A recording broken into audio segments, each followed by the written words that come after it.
नमस्कार, मैं हूं संजय शर्मा। आप देख रहे हैं 4 PM न्यूज नेटवर्क। चौथे चरण के चुनाव के बाद में, मतदान के बाद में दिन भर फिजाओं में ये बात चलती रही कि योगी आदित्यनाथ ने जी ने मोदी का पत्ता साफ कर दिया।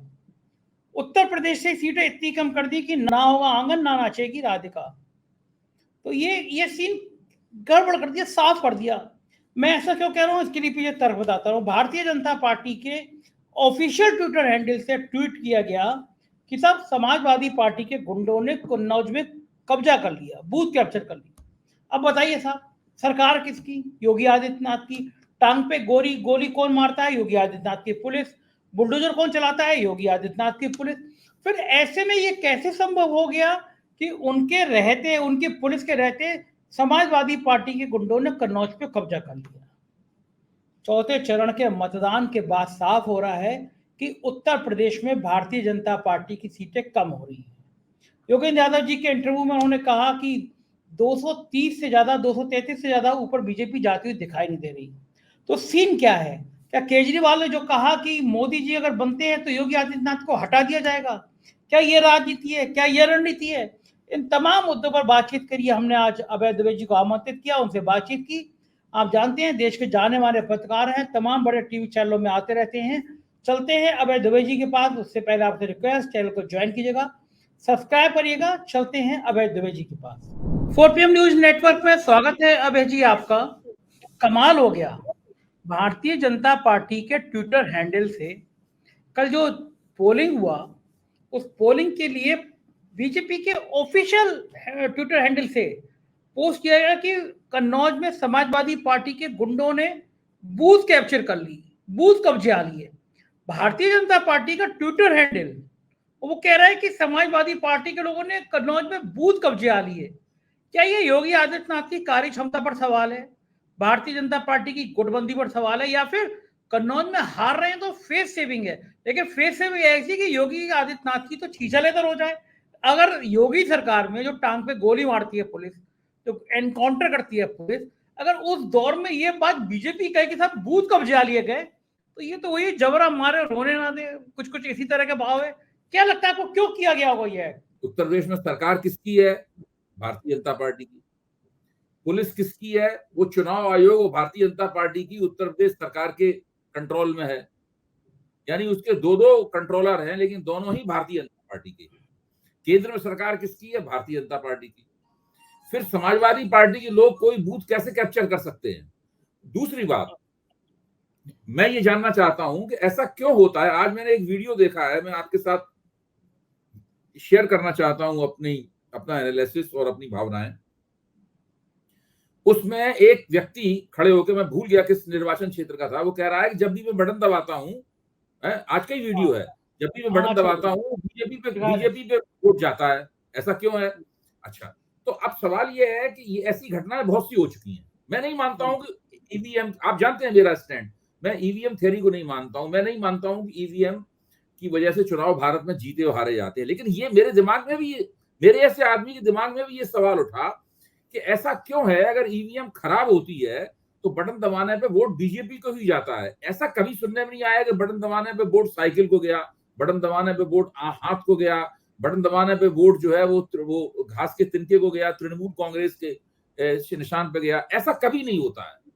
यानी जब ईवीएम को खराब होने की बात कही जाती है, तब भी हमेशा वोट जो है वो कमल को ही क्यों जाता है? तो इस प्रकार की चीजें जो है वो संदेह व्यक्त करती हैं। और दरअसल बूथ कैप्चरिंग का पूरा जो आरोप है, उस आरोप को इस दृष्टिकोण से भी देखा जाना चाहिए, और चुनाव आयोग को भी चाहिए कि उस दृष्टिकोण से पूरे मसले पर विचार करे कि आखिरकार ईवीएम जब मेल फंक्शनिंग करती है, यानी ईवीएम जब डिफेक्टिव होती है, तब फिर क्यों बटन दबाने से केवल वीवीपैट में कमल का ही निशान दिखाई पड़ता है? वीवीपैट में खराब अगर ईवीएम होती है तो किसी और पार्टी का निशान भी तो दिख सकता है। वो आज तक नहीं दिखा। कभी सुना आपने कि किसी और पार्टी के नाम से वोट निकला हो, वोट डाला नहीं, गया हो बीजेपी को और निकला हो कांग्रेस पर? मुझे उसमें लगता है कि वीवीपैट और ईवीएम चुनाव आयोग की, तो चुनाव आयोग की आत्मा में जो चीज रहती है वही तो दिखेगी। चुनाव आयोग की आत्मा में कमल का फूल रहता है, तो कमल का फूल ही देखेगा। देखिए पुराने तरीके से अगर ये मतपत्र, कागज के मतपत्रों वाला मामला होता तो मैं एक बार भी इसको सोच भी सकता था कि भाई जहां पर जिस पार्टी और जाति का दबदबा होता है वो लोग बूथ कैप्चरिंग करते हैं। वेस्टर्न यूपी में जाटों पर आरोप लगाया जाता कि वो बूथ कैप्चरिंग करते थे। सेंट्रल यूपी में यादवों पर आरोप लगाया जाता था कि वो बूथ कैप्चरिंग करते हैं। जहां जिसका दबदबा होता था वो बूथ कैप्चरिंग करता था। मैंने अपनी आंखों से होते हुए देखी है बूथ कैप्चरिंग, इसमें कोई शक की बात नहीं।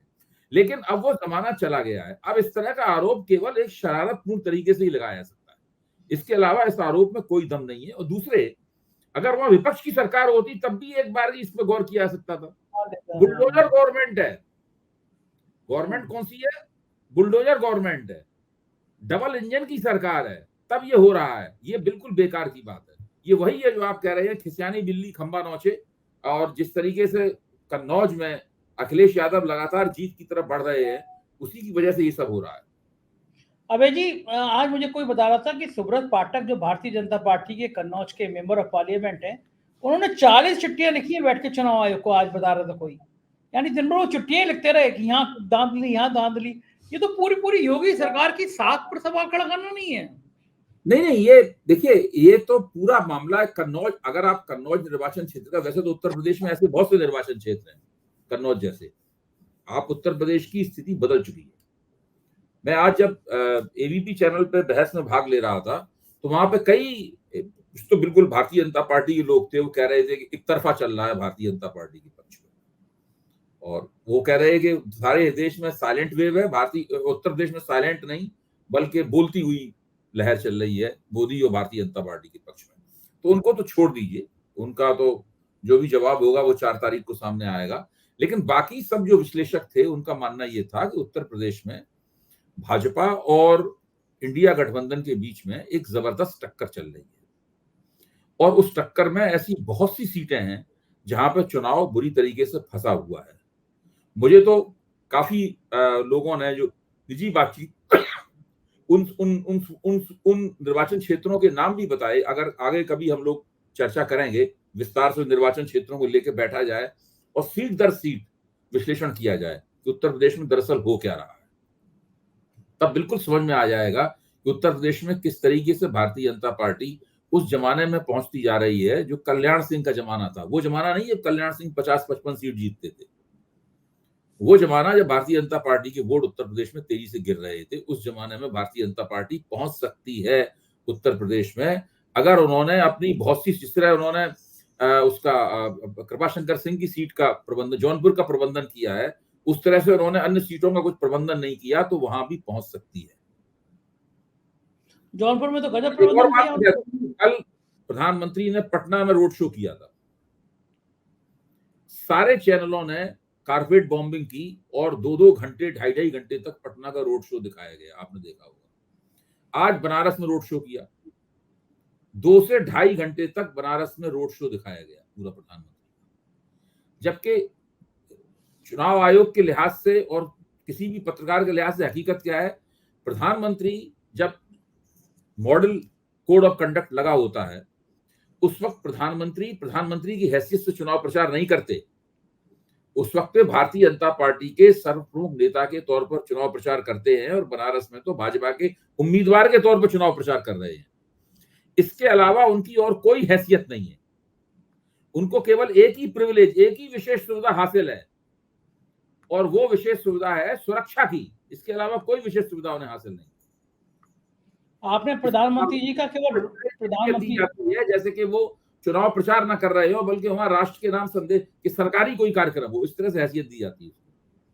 आपने प्रधानमंत्री जी का सिर्फ रोड शो देखा पटना में, पहली बार रुके, फिर रोड शो किया। आज सुबह आपने वो पगड़ी पहन के और वो गुरुद्वारे में लंगर करते हुए फोटो नहीं देखे आपने? वो भी घंटों चलाए गए। वो देखा। देखिए, वो बहुत ही कैमरा प्रिय है, बहुत ही कैमरा प्रिय प्रधानमंत्री हैं और इस मामले में उन्होंने किसी भी प्रचार प्रिय और कैमरा प्रिय नेता को पीछे छोड़ दिया है। दूसरे नेताओं को भी प्रचार का शौक सबको है, सब लोग कैमरे और मीडिया में आना चाहते हैं, हर नेता में ये प्रवृत्ति होती है, लेकिन प्रधानमंत्री ने इसके सारे रिकॉर्ड तोड़ दिए हैं और उनका आखिरी वक्त है, वो ये सब काम कर लें, उससे कोई फर्क नहीं पड़ता। आगे हम और आप मिलकर देखेंगे। एक बहुत अच्छी बात बताऊं आपको मैं और आपको उस पर कमेंट लेना चाहूंगा। एक राष्ट्रीय चैनल, उसकी लाइनें बता रहा हूं आपको शब्दशः। लाइनें थी कि देखिए प्रधानमंत्री जी ने गुरुद्वारे में जाके सिख परंपरा का निर्वहन किया, पगड़ी पहनी क्योंकि नंगे सिर जाते नहीं हैं, और वो लंगर खिला रहे हैं, बर्तन वो परोस रहे हैं, वो पहली बार दिखाई दे रहा है आपको। और मनमोहन सिंह भी सिख थे, लेकिन हमने ऐसी फोटो कभी उनकी नहीं देखी। अब आप इस पे बताइए कि ऐसा मनमोहन लगता सिंह। है कि प्रधानमंत्री बड़े दूरंदेश हैं हमारे। पंजाब में तो 1 तारीख को है मतदान। पंजाब में मतदान कब है? 1 जून हाँ, को मतदान है पंजाब में, आखिरी दिन। मतदान का जो आखिरी दिन है, उस दिन पूरे पंजाब में मतदान होगा। तो प्रधानमंत्री ने उसके लिए अभी से अभ्यास करना शुरू कर दिया है। अभी से प्रैक्टिस करनी शुरू कर दी है प्रधानमंत्री ने उसकी। आपने जब पंजाब की मतदान की बात की तो मुझे अरविंद केजरीवाल याद आया पंजाब के नाम पर। क्या ट्रम्प कार्ड चली है उन्होंने? 2 बातें। पहली बात, प्रधानमंत्री जी के रिटायरमेंट की उम्र 1.5 साल और बची है बस, फिर अमित शाह आ जाएंगे। दूसरी बात, मोदी तो योगी को हटाना चाहते हैं। देखिए, इस पूरे वक्तव्य में सबसे इंपॉर्टेंट, सबसे जो उन्होंने दिलचस्प चुटकी ली है या छक्का मारा है, जो भी आप कहें, वो ये है कि पहले 2 महीने में योगी को निपटाया जाएगा, उसके बाद में अमित शाह को प्रधानमंत्री बना दिया जाएगा। इसका सीधा वो कह रहे हैं अरविंद केजरीवाल। देखिए, अरविंद केजरीवाल, मैं उनको बहुत ही मास्टर स्ट्रेटेजिस्ट मानता हूं। कोई है नहीं उस तरह का। लोग मीडिया तमाम मोदी के मास्टर स्ट्रोक की बात करते रहते हैं। मैं एक दिन बैठ के हम लोग चर्चा करेंगे कि अरविंद केजरीवाल की रणनीति की क्या क्या खूबियां हैं। जो प्रवर्तन निदेशालय है, प्रवर्तन निदेशालय को अरविंद केजरीवाल ने अपनी रणनीति के जरिए अपने कठपुतली की तरह नचाया है।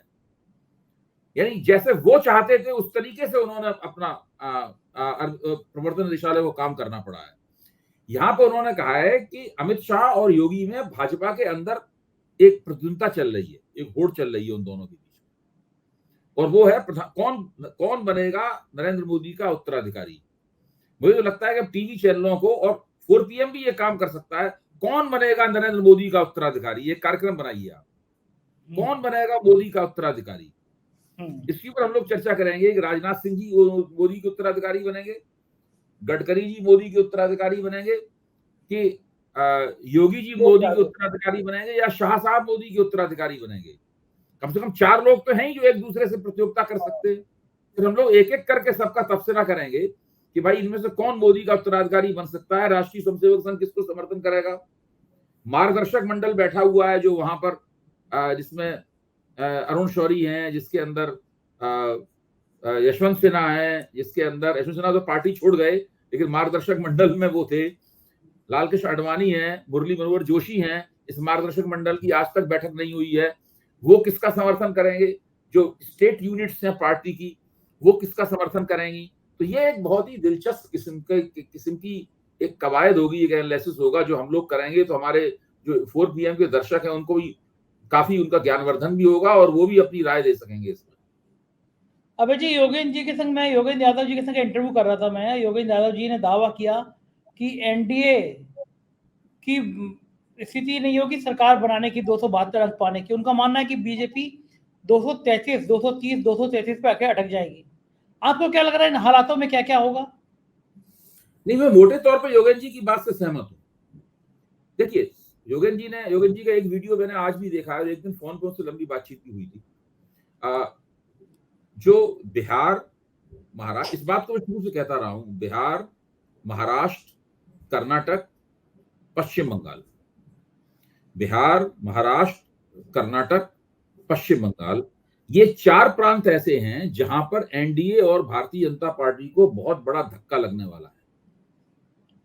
अगर ये धक्का नहीं लगा और यहां से एनडीए और बीजेपी बच के निकल गए और पुराने परिणाम उन्होंने दोहरा दिए, तो उनके 2019 का नतीजा वो दोहरा देंगे।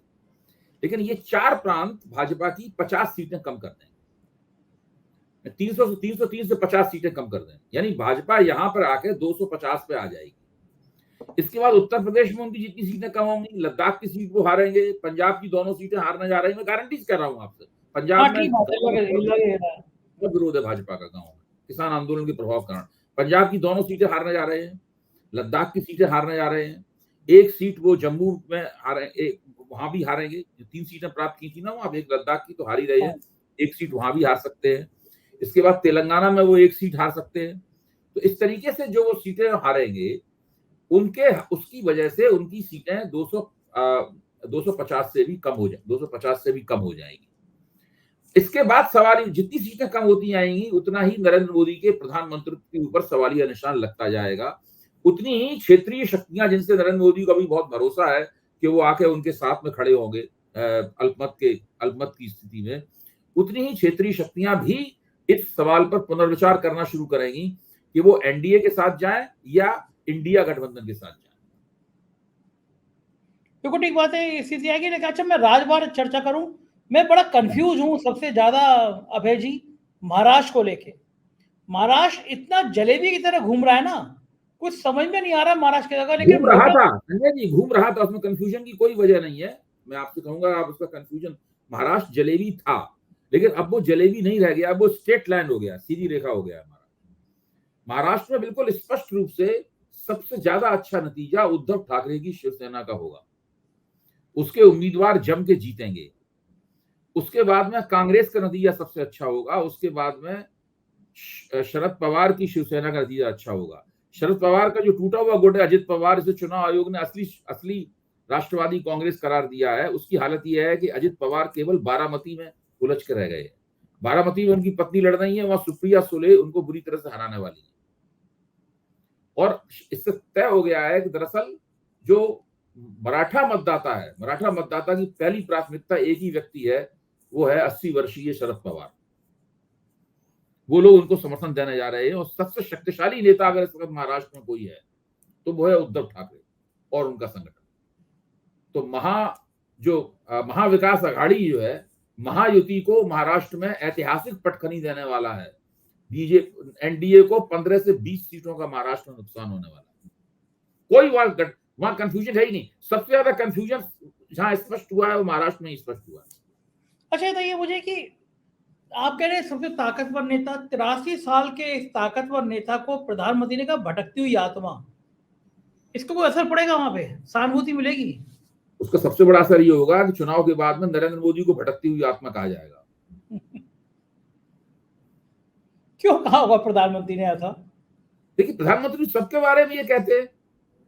वो राहुल गांधी को मूर्खों का सरदार कह चुके हैं, शरद पवार को उन्होंने भटकती हुई आत्मा कह दिया है, सोनिया गांधी को वो क्या क्या कह चुके हैं हम सब लोगों को पता है। जो भी उनके अरविंद केजरीवाल को नक्सली कह चुके हैं, वो बदकिस्मत कह चुके हैं, वो नक्सली कह चुके हैं अरविंद केजरीवाल को। उन्होंने उनके खिलाफ जितने लोग हैं सबके लिए उन्होंने कुछ ना कुछ कहा है। वो इस बात का भी लिहाज नहीं करते हैं कि वैसे एक जमाने में शरद पवार को वो कहते थे कि हमने आपसे बहुत कुछ सीखा है। भाई, इन्हीं शरद पवार को नरेंद्र मोदी ने एक बार कहा था, ऑन रिकॉर्ड है, कि हमने शरद पवार जी से बहुत कुछ सीखा है। आप देखिए, लाल कृष्ण आडवाणी और प्रणब मुखर्जी दो अलग अलग खेमों में थे, एक कांग्रेस में थे और एक भाजपा में थे। आडवाणी जी ने कहा था प्रणब मुखर्जी को तारीफ करते हुए लोग राज्यसभा में कि और नमस्ते प्रणाम किया था उनको, लेकिन कभी उन्होंने आडवाणी जी ने कोई भी अपने किसी भी विपक्षी, बहुत ही आडवाणी जी बहुत ही शिष्ट आदमी थे, मैं उनकी विचारधारा सहमत नहीं था, लेकिन आडवाणी जी की शिष्टता अपने आप में बेमिसाल है। भारत की राजनीति में इतना शिष्ट नेता आपको कहीं नहीं मिलेगा, कांग्रेस में भी इतना शिष्ट नेता नहीं था।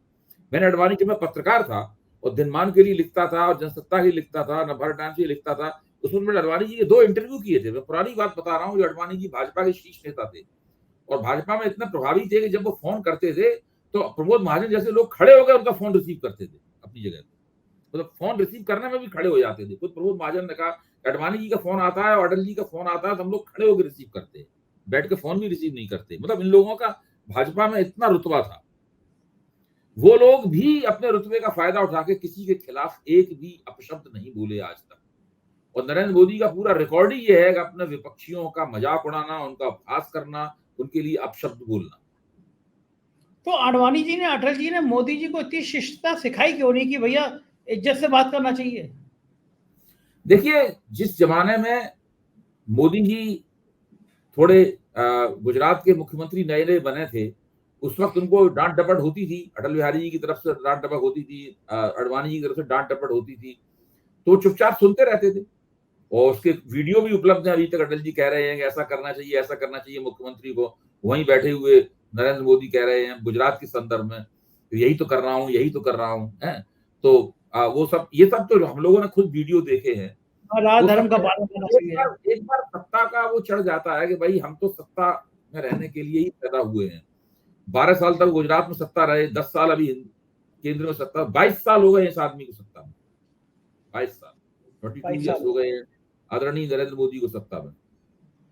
अच्छा, एक और राज्य है जो मुझे बड़ा चौंका रहा है। मैं गुड़गांव गया था, फिर मैं लौट के दिल्ली एयरपोर्ट से जब फ्लाइट से आ रहा था, जो कस्टम पे सिक्योरिटी चेक करते हैं, आमतौर पर लोग पहचान लेते हैं। उसमें से कल एक इंस्पेक्टर थे, वो मुझे पहचान लिए, उन्होंने अपने साथी को आवाज दिए, दोनों आ गए। वो राजस्थान के रहने वाले थे, और फिर मैं उनसे बात करने लगा। बोला 4 PM से मैं बात करने लगा, वो सुनते थे, देखते थे। वो मैंने पूछा राजस्थान में हाल क्या है? बोले जी 10 से 12 सीटें तो हारेंगे।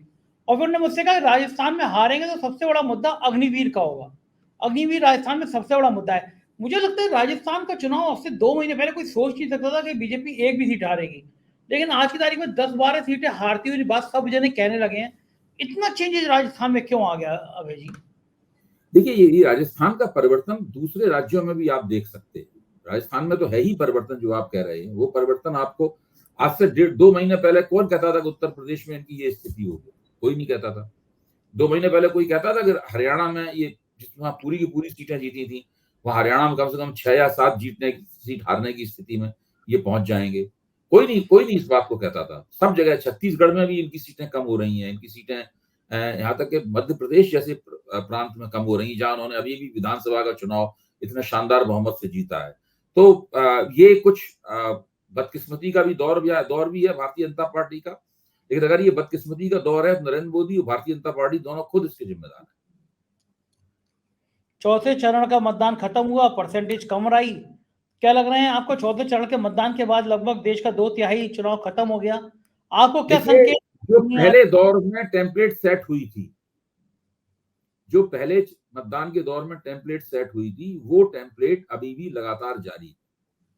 मोदी जी ने जो चुनावी मुहिम चलाई है वो हेट स्पीच से भरी हुई चुनावी मुहिम है, नंगी सांप्रदायिकता से भरी हुई चुनावी मुहिम है। उनके चुनावी मुहिम से गिरिराज सिंह भी शर्मा गए हैं, उनकी चुनावी मुहिम से अनुराग ठाकुर भी शर्मा गए हैं, उनकी चुनावी मुहिम से तेजस्वी सूर्या भी शर्मा गए हैं। जो नरेंद्र मोदी ने किया है वो भारत के किसी प्रधानमंत्री ने नहीं किया, बल्कि उस हद तक भाजपा के दूसरे सांप्रदायिक नेता भी नहीं गए।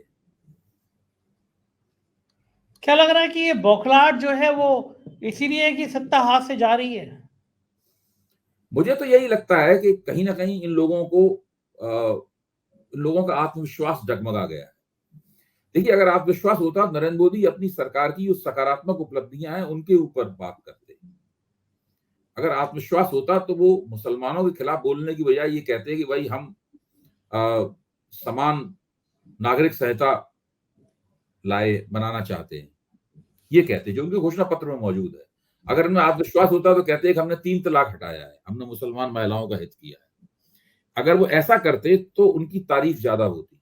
लेकिन वो उन्होंने ये कहना शुरू कर दिया कि मंगलसूत्र नौच के उनको दे दिया जाएगा, हिंदुओं का सोना और आदिवासियों की चांदी उनमें बांट दी जाएगी, और अति पिछड़ों के का आरक्षण मुसलमानों को दे दिया जाएगा। ये सब जो उन्होंने किया है, इससे पूरी तरीके से उनकी मुहिम नकारात्मक हो गई है, और नकारात्मक मुहिम के कभी भी सकारात्मक परिणाम नहीं निकलते। ये बात तो ठीक है। अरविंद केजरीवाल की बात करें, अरविंद केजरीवाल ने दांव चला बहुत जबरदस्त। पहला दांव उन्होंने कहा कि मोदी जी की रिटायरमेंट, और दूसरा वो योगी वाला जो मैं आपसे पहले भी सवाल कर रहा था। उत्तर प्रदेश में ये दांव दिखने लगा है। आज जो सुब्रत पाठक का बयान था, जो बक्की हमारे बूथ कैप्चर हो गई बाकी जगह, और फिर दूसरी बात, अमित शाह यूपी के माफिया ठाकुर माफियाओं को अमित शाह बुला के बात करने लगे हैं। पहले उन्होंने राजा भैया को बुलाया, फिर अभय सिंह को, फिर धनंजय सिंह को। तो ये जो ठाकुर माफिया हैं, इनको बुला बुला के अमित शाह जो मैनेज कर रहे हैं, क्या ये योगी के आदित्यनाथ के खिलाफ लॉबिंग है? देखिए, ये योगी जी के खिलाफ लॉबिंग तो है ही, लेकिन ये लॉबिंग भी काम नहीं करेगी। उसकी वजह कैसे? मान लो राजा भैया को अमित शाह ने बुलाया और कहा कि भाई जौनपुर की सीट का प्रबंधन करो। राजा भैया ने उनके कहने से जौनपुर की सीट का प्रबंधन कर दिया। ठीक है, उसका जो भी नतीजा निकले वो 4 तारीख को सामने आएगा। कृपा शंकर सिंह उत्तर प्रदेश में भाजपा के सबसे कमजोर उम्मीदवार है। ठीक है, लेकिन क्या राजा भैया को अमित शाह इंडिया गठबंधन के पक्ष में वोट मांगने से रोक पाए? मेरा मानना यह है कि राजा भैया जगह जगह भारतीय जनता पार्टी के पक्ष में प्रचार नहीं कर रहे। मेरे पास जो खबर है, मुझे जो बताया है मेरे मित्रों ने, कि वो भारतीय जनता पार्टी के पक्ष में प्रचार नहीं कर रहे हैं, क्योंकि वो देखिए उनका जो अलाइनमेंट है वो योगी जी के साथ अलाइनमेंट है। चूंकि योगी जी के साथ अलाइनमेंट है तो वो ऐसी किसी राजनीति के पक्ष में नहीं जा सकते हैं जो कि योगी जी के पर कतरने के लिए तैयार की गई हो।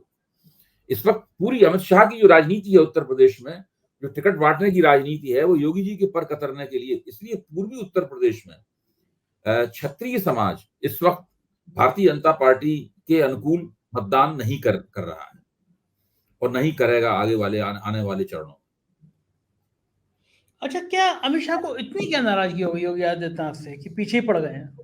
वो तो बहुत दिनों से है, बहुत दिनों से विवाद है। दूसरे कि जैसे अरविंद केजरीवाल ने कहा भी है ना कि अमित शाह और योगी के बीच में सवाल ये है कि ये तो सब लोग जानते हैं कि भाई नरेंद्र मोदी का ये अगर जीत जाते हैं तब भी आखिरी चुनाव है, हार जाते हैं उसके बाद चुनाव होने का सवाल ही पैदा नहीं होता। अगर वो जीत जाते हैं तब भी आखिरी चुनाव होगा, क्योंकि उस वक्त तक वो जाके कितनी वो 78-79 साल के होंगे 2029 तक जाकर, तो वो तो आखिरी चुनाव है। दूसरा प्रधानमंत्री लायक दूसरा नेता तो ढूंढना ही पड़ेगा। और इस वक्त योगी आदित्यनाथ जो है वो प्रधानमंत्री के बाद में सबसे ज्यादा लोकप्रिय स्टार प्रचारक हैं भारतीय जनता पार्टी के कार्यकर्ताओं में और उम्मीदवारों के लिए। अमित शाह नहीं है। अगर अमित शाह कहीं चुनाव प्रचार करना न जाए तो कोई फर्क नहीं पड़ता। योगी आदित्यनाथ की डिमांड होती है कि वे आइए हमारे यहाँ चुनाव प्रचार कीजिए। तो ये जो प्रतियोगिता चल रही है अमित शाह और उनके बीच में, ये उत्तर प्रदेश की राजनीति को प्रभावित कर रही है। पता नहीं आप कैसे कह रहे हैं कि उसके 78 साल के बाद नहीं, वो तो देवताओं के देवता है, वो किसी भी उम्र तक चुनाव लड़ सकते हैं। वो बात ये हम आपकी बात मानते हैं, क्योंकि जो अवतारी पुरुष है उसकी उम्र बढ़ती नहीं है। बहुत बहुत शुक्रिया, मजा आया अभय जी आपसे इतनी सारी बातें समझ के, जान के। बहुत बहुत आभार, थैंक यू। तो ये अभय दुबे जी, और उन्होंने बताया कि किस तरह विस्तार से बताया कि भाजपा के अंदर आखिर चल क्या रहा है। मुझको यकीन है आपको चर्चा पसंद आई होगी। अपनी राय से अवगत कराइएगा। चैनल को ज्वाइन और सब्सक्राइब जरूर कीजिएगा। शुक्रिया, थैंक यू।